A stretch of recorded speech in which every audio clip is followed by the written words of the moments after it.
Related to the legal aspect of the medical practice करनी तो legally कैसे मतलब इसको अलाउ किया जाता है, कौन कौन से लॉज हैं जो इसको गवर्न कर रहे होते हैं एक मेडिकल प्रैक्टिशनर को जो मेडिकल प्रैक्टिस कर रहा है, कौन कौन से लॉ रेगुलेट कर रहे होते हैं उसको।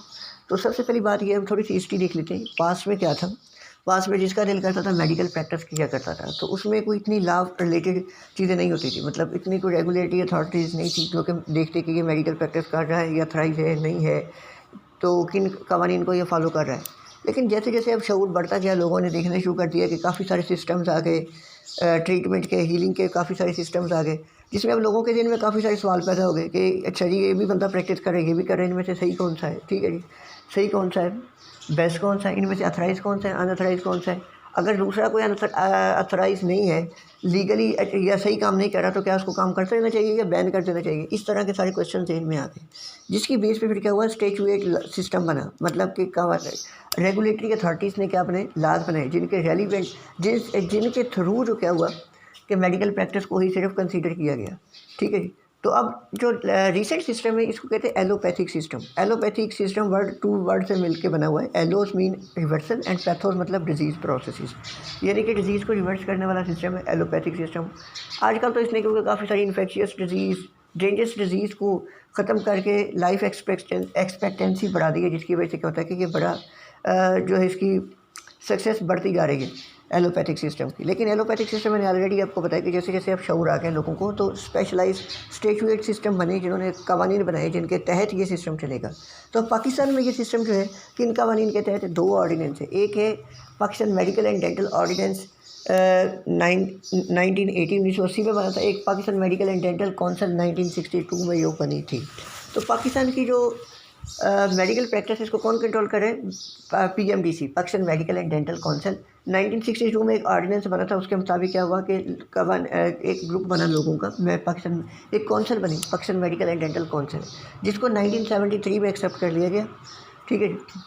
तो ये जो है एक पहली बात है किसका अदारा है, फेडरल गवर्नमेंट का। दूसरी बात सेमी ऑटोनमस अदारा है, ठीक है जी। तीसरी बात क्या होता है कि ये कंट्रोल कर रहा होता है, स्टैट्यूट लॉ बनाता है जिसके तहत मेडिकल प्रैक्टिस आजकल की जो है वो चल सकती है। ये पीएमडीसी के बारे में।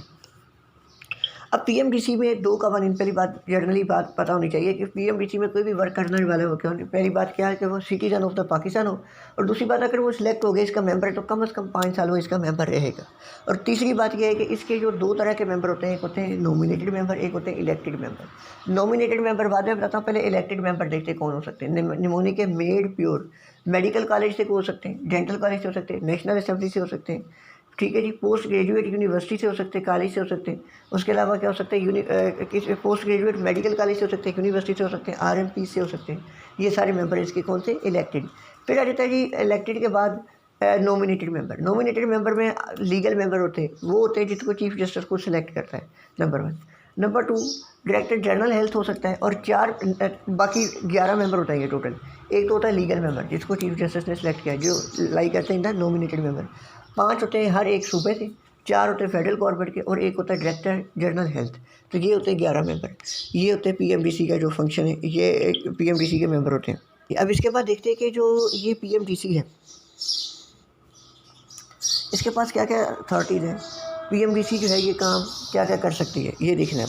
पहले proficiency of the medical profession, इसको सुपरविजन करना कि मेडिकल प्रोफेशन जो अच्छे तरीके से चलता रहे। अब इसके लिए ये क्या क्या करती है, इसके लिए ये जो है किसी भी मेडिकल कॉलेज को ऑथराइज़ करती है। जैसे भी मैं कहता हूँ मैंने कॉलेज बनाया है, ठीक है जी, अब इतने इसके साथ बेड है, टीचिंग हॉस्पिटल है, इसको रिकॉग्नाइज़ करना, ऑथराइज़ करना कि भी आप ये कर सकते हैं काम, ये पहली बात करती है। नंबर 2 क्या करती है, ये इंस्पेक्टर मेडिकल ऑफिसर, इंस्पेक्टर जो है अपॉइंट करती है मेडिकल ऑफिसर को कि वो इंस्पेक्शन कर सके।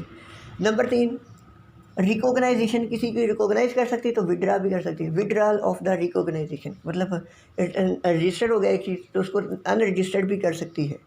उसके अलावा क्या हो गया कि मेडिकल जो इंस्टीट्यूट्स हैं उनके बारे में क्या करती है, नंबर 1 कि उनको ऑथराइज़ करती है, ठीक है। नंबर 2 उनका जो एडमिशन प्रोसीजर है उसके बारे में लाज बनाती है कि किस कवानीन के तहत इसमें एडमिशन होगा, ठीक है जी। ड्यूरेशन और जो कोर्स का कंटेंट है, क्या क्या पढ़ाया जाएगा और कितनी दिन के अंदर पढ़ाया जाएगा बच्चों को, ये डिसाइड करती है, ठीक है जी। ये आ गया। और उसके बाद टीचर्स के लिए क्वालिफ़िकेशन उसको ऑथराइज़ करती है कि कितनी क्वालिफ़िकेशन का टीचर इस इंस्टीट्यूट में आएगा। और जो है मेथड ऑफ एग्जामिनेशन कि वो किस तरीके से काम कर रहा है, इसको जो है वो कर रही होती है। अच्छा, ये दूसरी बात इसमें आ जाती है कि इसके मेंबरशिप कौन कौन से मेंबर्स होते हैं। मेंबर्स जो इसके हो सकते हैं कि प्रोविंशियल अथराइज्ड मेडिकल ऑफिसर, अब वो है जो मौजूदा वर्क कर रहे हैं, ठीक है जी, वो उनके नाम भी रजिस्टर्ड होंगे। अब उनके नाम भी रजिस्टर्ड होंगे जो अपनी ड्यूटी पूरी कर चुके हैं लेकिन अब इंडिपेंडेंट प्रैक्टिस कर रहे हैं, और वो उन पदों के नाम भी रजिस्टर्ड होंगे कि नॉर्मल डिग्री के साथ प्लस उनकी एक्स्ट्रा स्पेशल कोई मतलब अथॉरिटी है, जैसे कि FCPS किया और किसी में स्पेशलाइजेशन किया तो उनके नाम भी रजिस्टर्ड होंगे। अब रजिस्ट्रेशन का प्रोसीजर क्या है कि 2 चीज़ें रिक्वायर होती हैं। फ़ी रिक्वायर होती है for the maintenance and for the registration, ठीक है जी। और जब ये चीज़ें रिक्वायर होंगी और इसके साथ साथ क्या रिक्वायर है, प्रोफिशेंसी यानी डिग्री, सिटीजनशिप जो पाकिस्तान का शहरी है इसका वो सबूत देगा, और तीसरी बात मोरल कैरेक्टर सर्टिफिकेट होगा, ठीक है जी। अब ये चीज़ें होंगी। अब जब ये चीज़ें होंगी, जब एक बार रजिस्ट्रेशन होगी तो बंदे को क्या प्रिविलेजेस मिलेंगे, क्या हुकूक मिलेंगे। नंबर 1, एक एम्प्लॉयमेंट कर सकता है, वो अपने मेडिकल प्रैक्टिस कर सकता है। नंबर 1 MLC काट के दे सकता है, ठीक है। तीसरी बात क्या हो सकता है, फ़ी चार्ज कर सकता है, डेंजरस ड्रग है कोई प्रिस्क्राइब कर सकता है वो, ठीक है जी। और ये सारी एक्टिविटीज़ जो हैं ये वो ये कर सकता है। इसके बाद क्या होता है, डिटेंशन जो है PMDC चाहे तो डिटेंशन भी काज कर सकती है। हाँ, एक इम्पोर्टेंट बात है, अगर उसने अपना एड्रेस चेंज किया, नाम चेंज किया, जैसे फीमेल में, तो उसको नाम बताना पड़ेगा विदिन मंथ, ठीक है जी। फिर उसके अलावा डिसिप्लिनरी कमेटी बनाई जाती है कि वो जो इसलिए होती है कि अगर कभी डॉक्टर मिसकंडक्ट करे, ठीक है जी, प्रोफेशनल मिसकंडक्ट करे, ठीक है जी, उसकी वजह से उसका नाम 3 मंथ के लिए या परमानेंटली रिमूव किया जा सकता है। तो कंप्लेन कौन कर सकता है, पेशेंट कर सकता है, हॉस्पिटल कमेटी कोर्ट कर सकता है। जाएगी कहाँ पे, PMDC के प्रेसिडेंट, वहाँ से जाएगी डॉक्टर्स के पास, डॉक्टर को बुलाया जाएगा, डॉक्टर आके अपना एक्सप्लेन करेगा। अगर एक्सप्लेनेशन सेटिस्फैक्ट्री तो ठीक है, अदरवाइज़ क्या होगा कि उसको सज़ा दी जाएगी, उसका नाम परमानेंटली स्टक ऑफ हो सकता है, ठीक है जी।